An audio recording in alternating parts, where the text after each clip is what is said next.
Hey everybody, it's Miss Cameron again, coming to you from my home in the bathroom where I have found it's the easiest place to do math problems.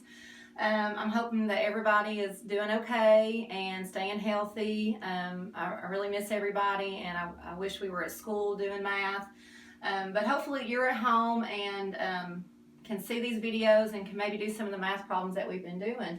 Last week, Miss Wolf did a math lesson for you on dividing a unit fraction by a whole number and dividing a whole number by a unit fraction. And so today we're just going to be continuing with that and working with some problems in which we have to determine what it is that's being divided. So before we get started, let's just remind ourselves what it is when we're talking about dividing a unit fraction. Remember, when we talk about unit fractions, we're looking at the fractions that have a numerator of 1.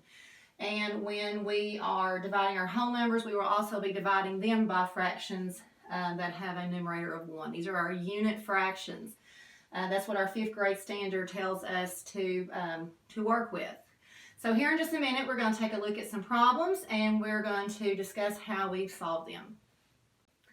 So today, with practicing dividing our fractions, we're going to look at some problems to determine what is being divided in our problem. So when we do our problem solving, sometimes it's hard to determine, are we dividing the whole number or are we dividing a fraction? So we're going to take a look at a couple of things today and work through them together.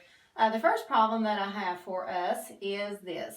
Miss Cameron has 3 cans of tuna. So I've got 3 cans of tuna.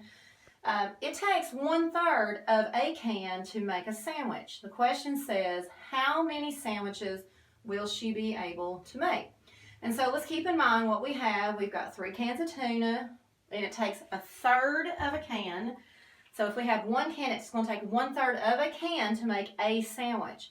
Now go back to the question. The question says, how many sandwiches will she be able to make?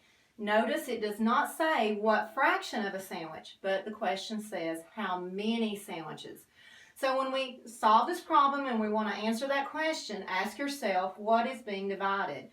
Am I dividing up the 3 cans of tuna, or am I dividing 1/3? Well, in this problem, we're taking all 3 cans and dividing all 3 cans.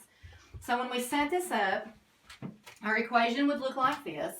We have our 3 cans of tuna, and we want to divide them by 1/3 to find out how many sandwiches we're going to be able to make. So when we model it, we're just thinking about our 3 cans. And so we've got 3 whole cans. And so our model would look like this, 3 whole. And we're going to take each of our wholes and divide them into thirds. And so the question again was, how many sandwiches will she be able to make? Well, let's count and see how many thirds there are in 3 whole. 1, 2, 3, 4, 5, 6, 7, 8, 9. So the question is, how many sandwiches can I make? I can make 9 sandwiches. Now let's remember how we solve this using the standard algorithm. Remember, we can take our whole number. We can turn that into a fraction by putting it over 1.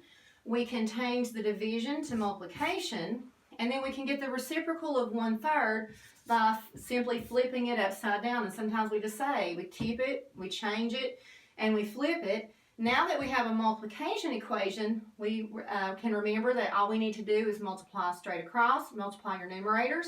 3 times 3, which is 9. 1 times 1, which is 1. We end up with the improper fraction 9/1. We know we can change that to equal 9.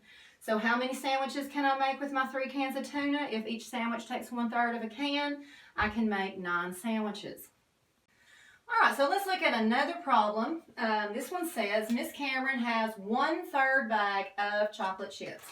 So I've got a bag of chocolate chips in which there's only 1/3 of a bag left. I like to get into the bag of chocolate chips sometimes, so I've only got 1/3 of a bag left. If I share, or if she shares them evenly with 2 other people, how much of a bag will each person get? All right, so in this problem, we're talking about 2 other people, but keep in mind, I'm going to share with them. So that would actually be a total of 3 people in this problem. So again, ask yourself, what is being divided? Am I dividing the people, or am I dividing this 1/3 bag of chocolate chips? Well, it makes sense to say I'm not dividing people, I'm dividing 1/3 of a bag. So again, let's take a look at what our equation would look like. This time I'm dividing the 1/3 bag of chocolate chips. This is 2 people and Miss Cameron, so remember that means we're dividing by 3 people to find out the answer, how much of a bag will each person get. So our model this time is just going to be this one bag, one whole bag. But remember, we only have 1/3 of a bag. So let's represent what 1/3 would look like. That's our 1/3 of a bag of chocolate chips. And then we want to think about how we're going to divide those chocolate chips by our 3 people. So let me change out markers real quick. So again, we've got our 1/3. This time we're going to go in a different direction with our model and divide it by the 3 people. And let's shade in again. Now, how many parts of the whole do we have? Now we have 9 parts. That's our denominator now. And how much is shaded, or where does it overlap? It overlaps once. So that shows with our model that 1/3 divided by 3 will give me 1/9 of a bag. Remember, we're thinking about 1/9 of the whole bag. That's how much each person would get. Okay?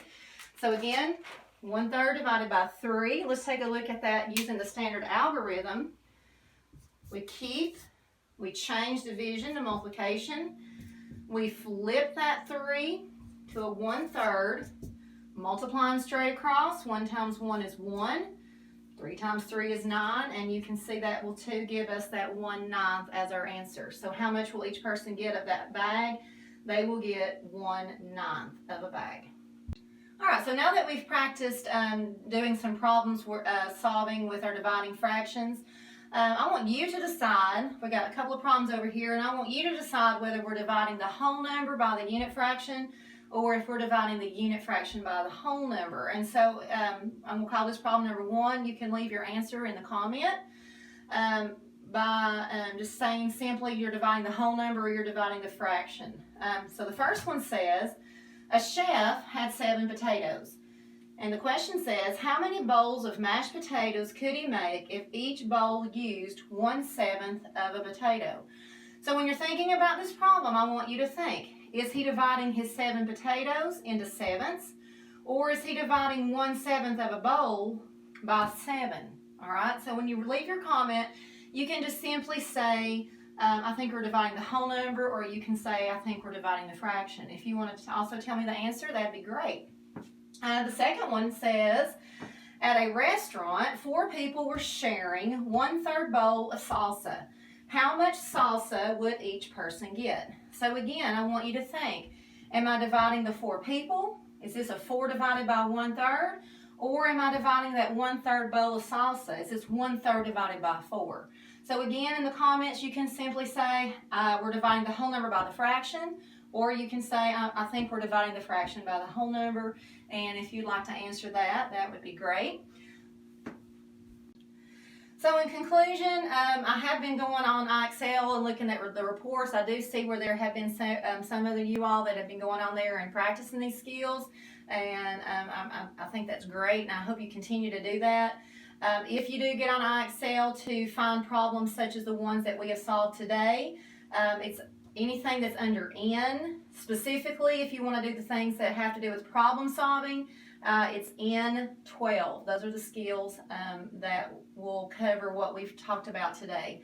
Again, I miss you all. I wish we were in the classroom finishing up our year together. But in the meantime, take care and see you later.